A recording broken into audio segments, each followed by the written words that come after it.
وقاتل اولئک اعظم درجة من الذین انفقوا من بعد وقاتلوا وکلا وعد اللہ الحسنی۔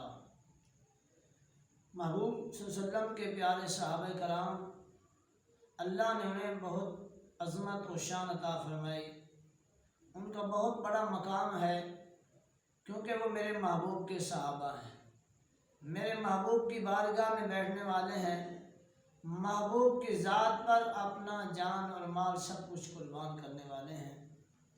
میرے پیارے آقا صلی اللہ علیہ وسلم نے اپنے پیارے صحابہ کرام کی شان بیان فرماتے ہوئے، ان کی عظمت بیان کرتے ہوئے میرے آقا نے ارشاد فرمایا کہ اے میرے بعد میں آنے والے امتیوں، میرے صحابہ سے پیار کرنا، میرے صحابہ سے محبت کرنا۔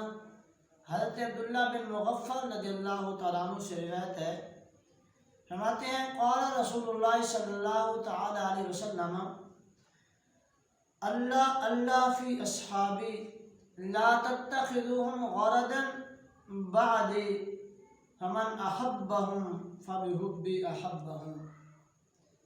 فرماتے ہیں کہ میرے آقا صلی اللہ علیہ وسلم نے ارشاد فرمایا، اے لوگو، میرے اصحاب کے بارے میں اللہ سے ڈرنا، اللہ کا خوف کرنا۔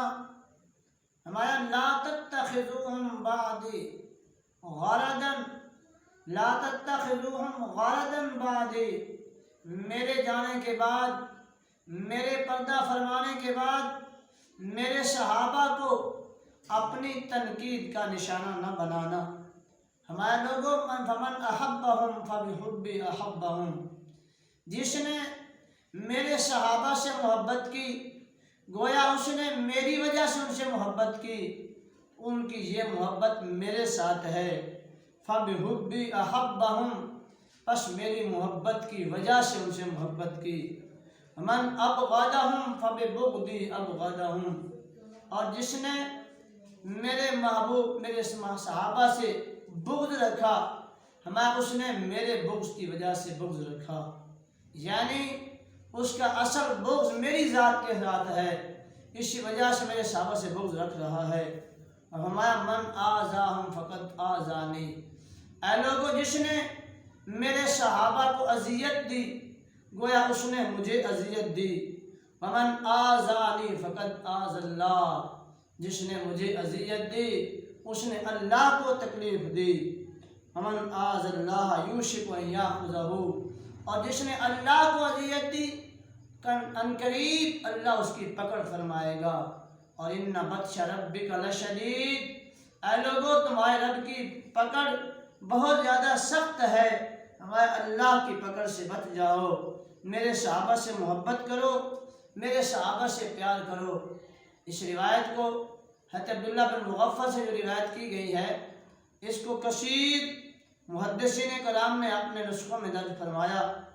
مسند احمد میں جلد نمبر 5 صفحہ 54 پر اور صفحہ 57 پر یہ حدیث درج ہے۔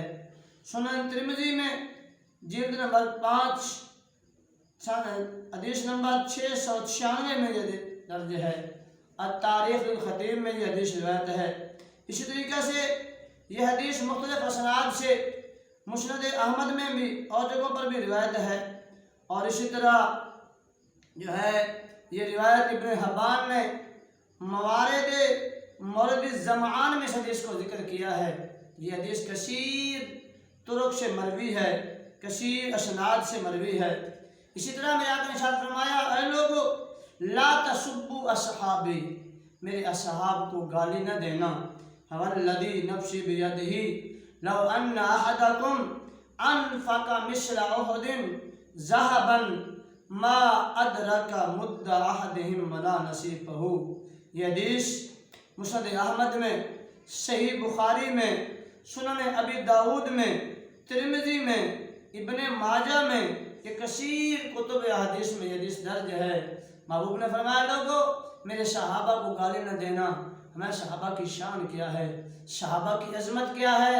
ہمارے لوگوں، اگر تم میں سے کوئی ایک شخص احد پہاڑ جتنا سونا اللہ کی بارگاہ میں صدقہ کر دے، ہمارے میرے محبوب صحابہ کے ایک مد بلکہ فرمایا اس کے نصف پر جو انہیں اجر و ثواب ملتا ہے اس کے برابر بھی نہیں ہو سکتا۔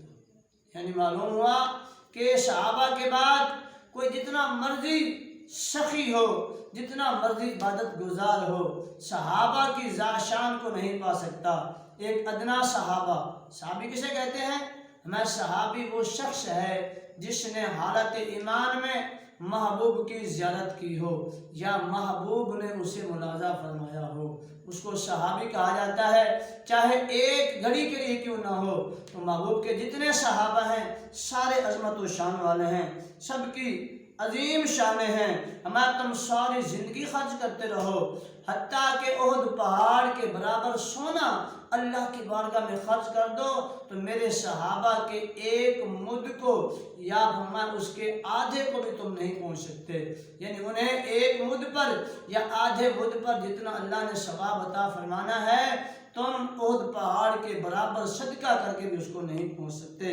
اس لیے فرمایا من سبا صحابی فعلیہ لعنت اللہ والملائکۃ والناس اجمعین لا يقبل اللہ منہ صرفا ولا عملا۔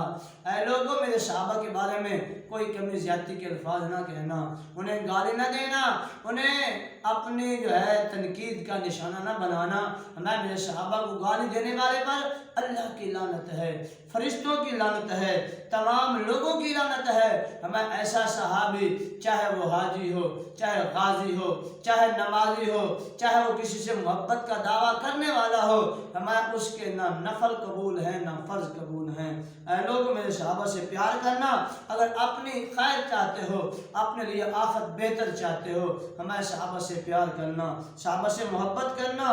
بلکہ میں چاہتا ہے کہ صحابہ کے درمیان ایک واقعہ محدثین کرام بیان فرماتے ہیں کہ حضرت خالد بن ولید رضی اللہ تعالیٰ عنہ، یہ بھی محبوب کے عظیم صحابی ہیں، سیف من سیوف اللہ ہیں، ان کا حضرت عبد الرحمن بن عوف رضی اللہ تعالیٰ عنہ کے ساتھ کوئی جھگڑا ہو گیا تو پیارے عبد الرحمن بن عوف نے آقا صلی اللہ علیہ وسلم کی بارگاہ میں جا کے شکایت لگائی تو میرے آقا نے ارشاد فرمایا یا خالد مالک ومال رجل من المہاجرین، اور ایک روایت میں ہے میرے آقا نے فرمایا یا خالد لما توذی رجلا من اہل بدر، اے خالد تم بھی میرے صحابی ہو، تم بھی میری ذات پہ ایمان لانے والے ہو، سیف من سیوف اللہ ہو، اللہ کی تلواروں میں سے تلوار ہو، لیکن ایک بدری صحابی، ایک اولین مہاجرین صحابہ کا مقام بہت بڑا ہے۔ ہمارا اے خالد لاؤ انفقت مثل احد ذهبا لم تدرک عملہ، تم صحابی رسول ہونے کے باوجود بھی اگر ایک احد پہاڑ کے برابر سونا صدقہ کر دو، ہمارا مہاجرین اولین کے ثواب کو نہیں پا سکو گے۔ محبوب کے سارے صحابہ عظمت و شان والے ہیں، ہر ایک کا اپنا اپنا مقام ہے۔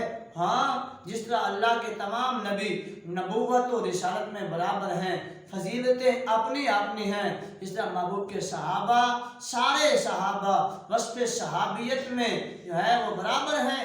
ہاں، عظمت و شان رب نے ہر ایک کو اپنی اپنی عطا فرمائی۔